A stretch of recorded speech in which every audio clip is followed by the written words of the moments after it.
மாநகரில் பரவலாக அதிகரித்துள்ள கொசு தொல்லையால் கொசுக்களின் படையெடுப்பு காரணமாக மக்கள் தூங்க முடியாமல் தவிக்கின்றனர். ஆங்காங்கே மழைநீர் தேங்கி கொசுக்கள் அதிகரித்துள்ளது. வழக்கத்திற்கு மாறாக நிலவும் தட்பவெப்பநிலை காரணமாக கொசுக்களின் உற்பத்தி அதிகரிக்க தொடங்கியுள்ளது.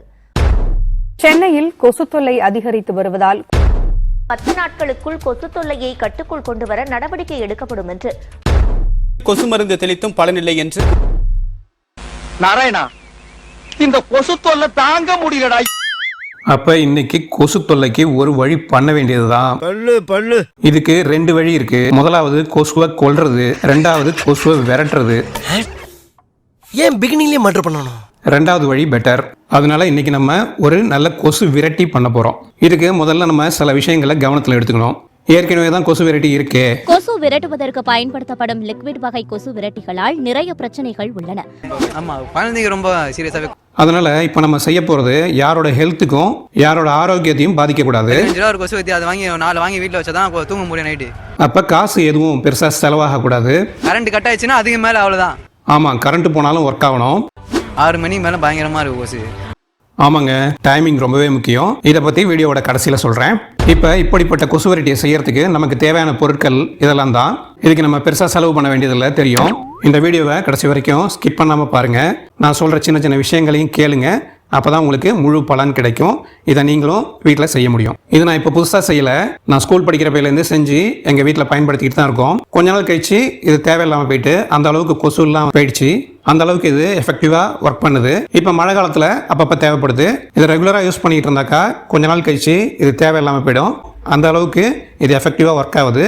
ப்ராக்டிக்கலாக பார்த்த பிறகு தான் இதை நான் உங்களுக்கு சொல்கிறேன். இந்த வீடியோட கடைசியில் இதை எப்படி பயன்படுத்துறது அப்படிங்கிற டிப்ஸ் இருக்குது. டூஸ் அண்ட் டோன்ட்ஸ் முக்கியமாக நீங்கள் பார்க்கணும். கடைசியில் இருக்குது. முக்கியமாக ஒரு சின்ன வார்னிங்கும் கடைசியில் இருக்குது. அதனால் வீடியோ ஸ்கிப் பண்ணாமல் பாருங்கள். முழு பலன் அப்போ தான் கிடைக்கும். அப்போ இப்போ வீடியோக்குள்ளே போகலாம் வாங்க. Welcome to pin and brain channel. நம்பி வாங்க, சந்தோஷமா போங்க. இப்போ இந்த ஐஸ் குச்சியை எடுத்துக்கிட்டு இப்போ இந்த கம்பியை வீடியோவில் காட்டின மாதிரி ஐஸ் குச்சியில் இந்த மாதிரி சுற்றி எடுத்துக்கலாம்.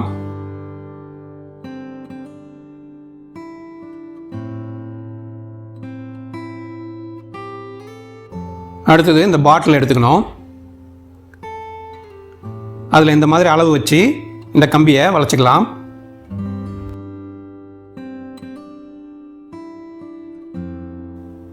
அடுத்தது இந்த அலுமினியம் ஃபாயில் இருக்கு இல்லையா, அதில் இந்த மாதிரி ஒரு போர்ஷனை எடுத்துக்கிட்டு இந்த போர்ஷனை எடுத்துக்கலாம். அதை ஐஸ் குச்சியில் சுற்றி இந்த மாதிரி ஸ்ட்ரா மாதிரி பண்ணிக்கணும்.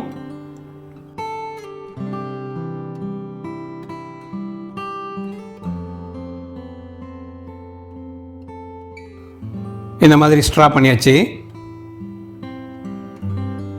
ரெண்டும் ஒரே அளவில் இருக்கணும். இந்த மாதிரி இன்னொன்று ஏற்கனவே செஞ்சு வச்சுருக்கேன்.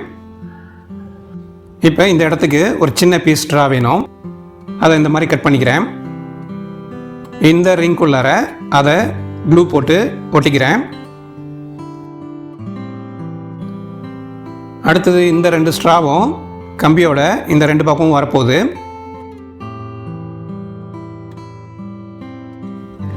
இந்த கம்பியோட 2 பக்கமும் இந்த மாதிரி வரப்போகுது. அடுத்தது அலுமினியம் ஃபாயிலோட இன்னொரு போர்ஷன் இந்த மாதிரி எடுத்துக்கலாம். இவ்வளவு பெருசு தேவையில்லை, இப்படி பாதியாக கட் பண்ணிக்கலாம். இதை நம்ம ஃபோல்ட் பண்ணி ஒரு சின்ன ட்ரே மாதிரி செய்ய போகிறோம்.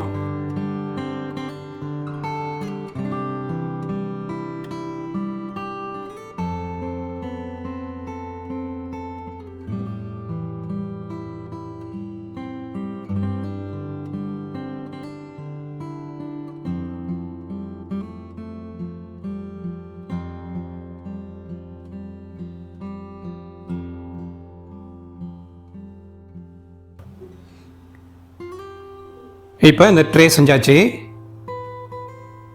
இந்த 2 ஸ்ட்ராவையும் பக்கவாட்டில் இந்த மாதிரி க்ளூ போட்டு நம்ம ஃபிக்ஸ் பண்ணிக்கலாம். அவ்வளோதான், முடிஞ்சது.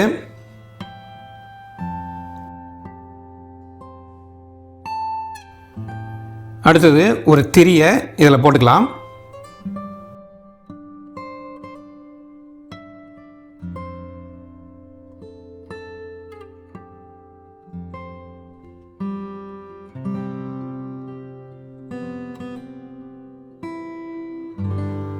இப்போ இந்த கம்பியை பாட்டிலுக்கு இந்த மாதிரி அளவு வச்சு இந்த மாதிரி அளவில் வளைச்சிக்கணும்.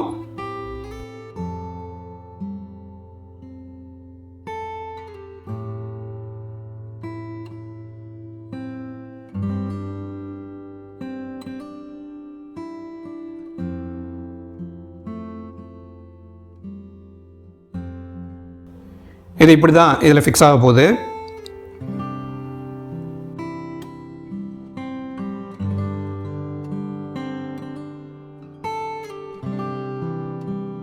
அடுத்து இந்த மாதிரி ஒரு ரிங் மாதிரி ஒன்று செஞ்சுருக்கேன். இது பாட்டிலோட கழுத்தில் இந்த மாதிரி வரப்போகுது.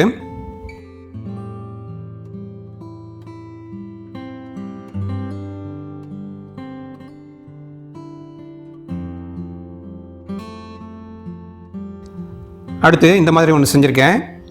அது இதை பிடிச்சி தூக்குறதுக்கு ஒரு ஹேண்டில் மாதிரி வரப்போகுது.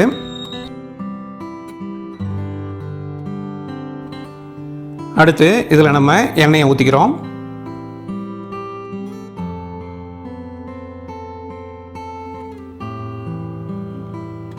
இதில் கொஞ்சம் கிராம்பும் சூடமும் போடுறேன். இந்த மீதம் இருக்கிற எண்ணெயை வச்சு இந்த திரியை நல்லா ஊற வச்சுக்கிறேன்.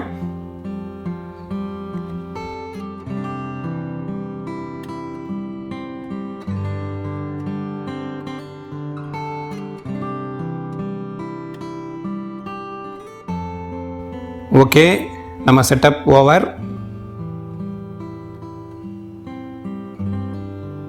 இதை இந்த மாதிரி தான் பற்ற வைக்கணும்.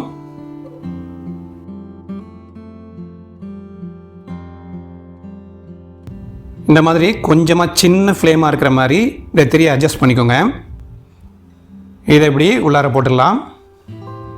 அடுத்து ஒரு முக்கியமான விஷயம், ஒரு சின்ன பீஸ் சூடத்தை இந்த ட்ரேயில் போட்டுக்கணும். இந்த பீஸ் ரொம்ப பெருசாக போட்டுறாதீங்க. ஒரு ஷர்ட் பட்டன் அளவுக்கு இருக்கிற சூடம் ரொம்பவே பெட்டர். அந்த மாதிரி ரவுண்டு வாங்கி வச்சுக்கோங்க. இதோட அவுட்புட் ரொம்பவே எஃபெக்டிவாக இருக்கும். இப்போ பாருங்கள், கரண்ட்டு போனாலும் ஒன்றும் கவலை இல்லை, காற்றடிச்சாலும் இது அணையாது. ரொம்ப நேரம் எரிஞ்சாலும் இந்த பாட்டில் சுடாது, புகையெல்லாம் வரவே வராது. இதை இப்படி எடுத்து இன்னொரு இடத்துல கூட வச்சுக்கலாம். இதோட டூஸ் அண்ட் டோன்ஸ் பற்றி சொல்லிடுறேன். இதை எப்போதுமே யூஸ் பண்ணும்போது ஒரு சேர் ஹைட்டுக்கோ இல்லை ஒரு டேபிள் ஹைட்டுக்கோ வச்சு யூஸ் பண்ணுங்கள். இதுக்கு ஹேண்டில் இருக்கேன்னு ரொம்ப ஹைட்டில் வச்சிடாதீங்க. எப்போதுமே ஹாட் ஏர் மேலே போகும் இல்லையா, அதனால் இதோட ஃபியூம்ஸ் எல்லாம் அந்த லெவல்லேருந்து மேலே போகும்போது தான் ரொம்ப எஃபெக்டிவாக இருக்கும். ஒரு சில நாட்களுக்கு அப்புறம் கொசுவே உங்கள் வீட்டு பக்கம் வராது. இன்னொரு விஷயம், நான் ப்ராக்டிக்கலாக பார்த்தது, பல்லியும் வீட்டு பக்கம் வர மாட்டேங்குது. இதில் ஃப்ளேமை பெருசாக வைக்காதீங்க, சின்னதாக எவ்வளோ கம்மியாக வைக்க முடியுமோ வைங்க. நம்ம மேலே இருக்கிற ட்ரேயில் நிறைய சூடத்தை போட்டு ஃபில்லப் பண்ணாதீங்க. ஒரு சின்ன பீஸ் போடுங்க, அது கரைஞ்ச பிறகு இன்னொரு டைம் போட்டுக்கலாம். இந்த மாதிரி சின்ன பீஸ் அது கரைய நம்ம யூஸ் பண்ணணும். ரொம்ப முக்கியமான விஷயம். இதை ஈவினிங் 5:30 to 7 கம்பல்சரி ஏற்றி வைங்க. அந்த டைம் தான் கொசு என்ட்ரி கொடுக்குற டைம். மற்ற டைமில் தேவைப்பட்டால் ஒரு சின்ன பீஸ் சூடம் கரையிற வரைக்கும் ஏற்றி வைங்க.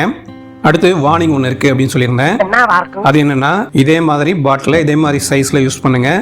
ஹைட்டு கம்மியான பாட்டில் யூஸ் பண்ணாதீங்க. அடுத்து ஃப்ளேம்க்கும் இந்த மேலே இருக்கிற ட்ரேக்கும் இந்த அளவாவது டிஸ்டன்ஸ் மெயின்டைன் பண்ணுங்கள். இதை விட அதிகப்படுத்தலாமே தவிர குறைக்கக்கூடாது. இந்த ஃப்ளேம்க்கும் ட்ரேக்கும் உள்ள டிஸ்டன்ஸை குறைச்சாலோ அல்லது பாட்டில் ஹைட்டை குறைச்சாலோ சூடத்துலேருந்து ஃபியூம்ஸ் வர ஆரம்பிக்கும். சூடம் அப்புறம் பற்றிக்கும். அப்புறம் தொட்டு கண்ணில் ஊற்றிக்கிட்டு கழுவி கமெண்ட்டில் ஊற்றுவீங்க. அதனால் இந்த வார்னிங்கை ஸ்ட்ரிக்டாக ஃபாலோ பண்ணுங்கள். ஓகே, இது வரைக்கும் வீடியோ நல்லா பார்த்துருப்பீங்க. நான் சொன்னதெல்லாம் நல்லா கேட்டிருப்பீங்க. இப்போ வீட்டில் ட்ரை பண்ணுங்கள். கண்டிப்பாக இது உங்களுக்கு ஒர்க் அவுட் ஆகும். 100% நான் சொன்ன மாதிரி ஒர்க் ஆகும்.